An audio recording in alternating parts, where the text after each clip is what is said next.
Gamal Abina, alors je vais vous citer Jean-Yves Le Drian, et c'était sur une chaîne de télévision française où il s'exprimait. Voici ce qu'il dit.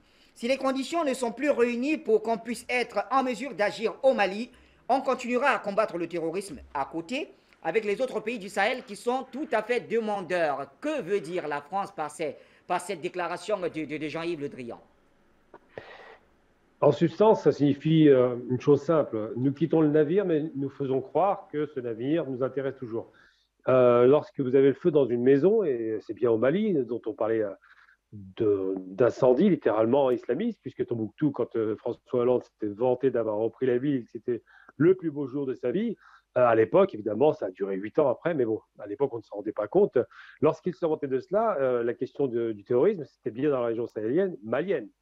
Et quand M. Le Drian, qui n'est pas le dernier des imbéciles, s'autorise à une sortie aussi hasardeuse, c'est une façon un peu ridicule de dire nous allons combattre un incendie en orientant le jet d'eau littéralement pour éteindre l'incendie sur la maison de droite et pas celle de gauche, celle qui est impactée. Donc on ne peut pas combattre le terrorisme, le terrorisme de l'extérieur. C'est une gageure, c'est assez ridicule. On l'a vu en Irak avec l'histoire de l'État islamique, l'ISIS, qui a été bombardé dans son cœur en Irak au départ avant qu'il fasse tache d'huile. Eh bien c'est pareil. Au Mali, lorsqu'il dit ça, c'est une façon de dire on n'abandonne pas, mais en vérité, on abandonne. Alors, pour ne pas perdre la face, parce qu'il y a beaucoup de rapports nationaux qui sont liés surtout à des problèmes d'ego, des problèmes de prestige national, des problèmes de crédibilité en termes de puissance militaire déclinante. La France n'est depuis 1945 plus du tout une puissance militaire. Cette puissance militaire a été balayée par les nazis, puis ensuite par les Anglais, puisqu'ils ont détruit la flotte française. Les Français ne sont plus en mesure de déplacer du matériel en grande quantité, encore moins en mesure opérationnelle de pouvoir avoir une grande mobilité sur les théâtres d'opération qui ne leur sont pas tellement familiers, mais surtout, ils ne sont pas en mesure de garantir la qualité d'un bon renseignement sur le terrain.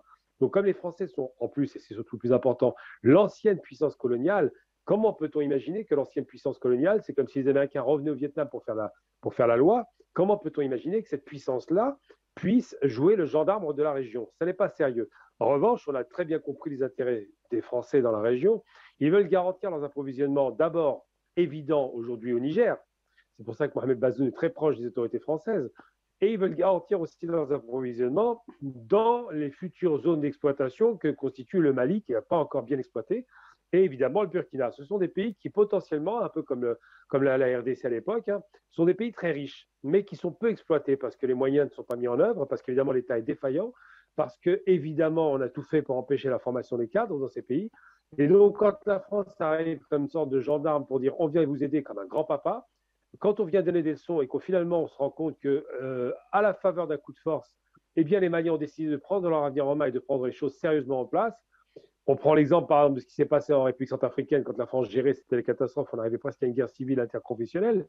6 mois plus tard, avec l'intervention des Russes, le problème est réglé. Eh bien, les Maliens l'ont vu avec un bon oeil. D'ailleurs, toute l'Afrique a vu cette intervention efficace. Et ils disent, bah, à tout pendre, autant aller voir chez les gens qui font un travail en moins d'1 an, ils ont un résultat probant, plutôt que 8 ans d'échecs français consommés, qui maintenant voudraient internationaliser la relation de force en créant Takuba, une sorte de multination européenne. Encore une fois, n'oublions jamais que les Africains sont toujours mis de côté, comme si c'était de grands enfants. Rappelez-vous les termes racistes utilisés au 18e, surtout au 19e siècle. Eh bien, aujourd'hui, la question qui se pose, c'est de savoir est-ce que la France peut partir sans avoir une image trop délétère, trop ridicule. C'est bien que Luc Michel ait précisé à la pensée, parce que je n'étais pas certain d'échanges possibles entre M. Macron et M. Poutine. Il était évident, évidemment, que M. Macron n'a pas de poids en Russie, d'ailleurs, comme n'avait pas de poids Sarkozy, ou même encore De Gaulle, on peut encore élargir la voilure. Mais une chose est certaine aussi, c'est que la relation russo-française sur la question africaine est une relation de concurrence extrêmement exacerbée. Et il se trouve qu'aujourd'hui, c'est les Russes qui remportent la mise. Pourquoi? Simplement pour des raisons, c'est que, quel que soit ce que dira Le Drian, qui va convoquer d'autres États sur la question d'un État qui actuellement lutte contre le terrorisme, donc d'autres États qui ne sont pas directement concernés, de dire nous allons lutter de l'extérieur, c'est pathétique et il démontre simplement que les Français sont plus en mesure de négocier dans la région.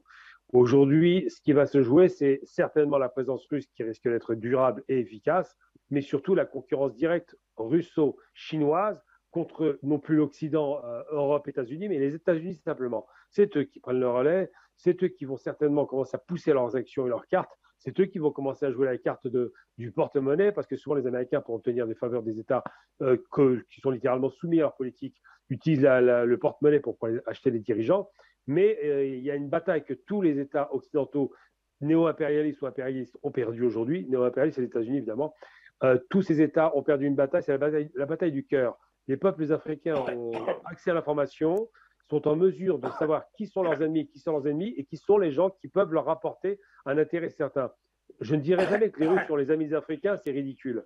Les Russes sont les amis des Russes, qui est normal, les amis de leurs intérêts, mais en même temps, les Russes apportent des résultats aux Africains que les autres n'apporteront pas. Il faut savoir utiliser des forces étrangères qui peuvent être favorables et qui peuvent avoir une relation saine, plutôt que les forces étrangères qui ont démontré depuis 70 ans maintenant, enfin 60 ans pour les indépendances, leur incapacité chronique à apporter au moins la paix, sinon le développement.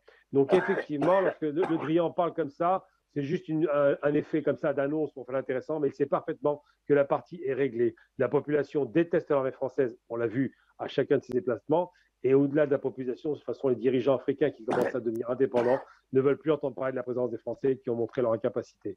On ne félicite jamais les perdants dans une guerre, et en aucun cas, on va féliciter les Français qui ont démontré plus d'une fois leur incapacité chronique à régler la question du terrorisme.